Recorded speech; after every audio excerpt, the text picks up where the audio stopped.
جنید اکبر صاحب نے کہا کہ ہمیں سپورٹ نہیں مل رہی. کیا کہتے ہیں جنید اکبر صاحب؟ حامد میر صاحب کے پروگرام میں تھے اور میں ذرا آپ کو سنوا دیتا ہوں. وہ آج بھی مجھے کہہ رہے کہ آپ کے جلسے کے لیے ہم نے سنیے. باقی میں نے جی ثوابی میں جلسہ کیا. آپ نے دیکھا پشاور کے کچھ ساتھیوں نے لیکن ویڈیو نکالے کہ کتنے لوگ تھے.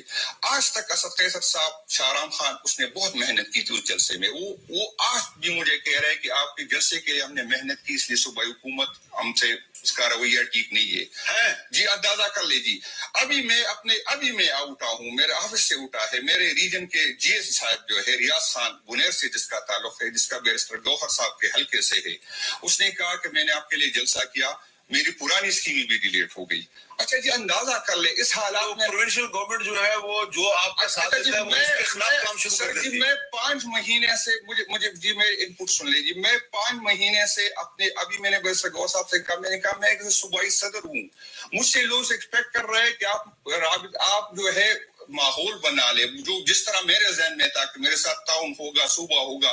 میں نے کہا 5 مہینے سے میں اپنا ڈی سی کی ریکویسٹ کرتا ہوں کہ ڈی سی صاحب میرے پہلے سال کے فنڈ روکے. میں نے کہا ڈی سی صاحب مجھے کہہ رہا ہے کہ مجھے صوبائی حکومت کہہ رہا ہے تو بھائی جان یہ تو ہمیں لڑا رہا ہے، اس کو تو کبھی چینج کرے.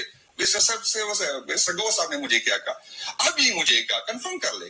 اس نے کہا بھائی جان آپ تو ڈی سی کے کہہ رہے، میں 6 مہینے سے اپنے ڈی پی او کا کہہ رہا ہوں، میرا چیئرمین کہہ رہا ہے. اس نے کہا نہیں ہو سکتا، ہمارے بس میں کچھ نہیں ہے.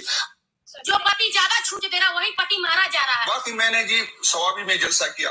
آپ نے دیکھا پشاور کے کچھ ساتھیوں نے لیکن یہ جناب جنید اکبر خان تھے اور انہوں نے تو بالکل باتیں اوپن کر دیں کیونکہ علیمہ خان صاحبہ تو ان کی فیملی ممبر ہیں، وہ تو باہر بیٹھی ہیں اور ان کو تو نہیں پتا پارٹی کے اندر کیا ہو رہا ہے اور خیبر پختونخوا کے اندر کیا ہو رہا ہے.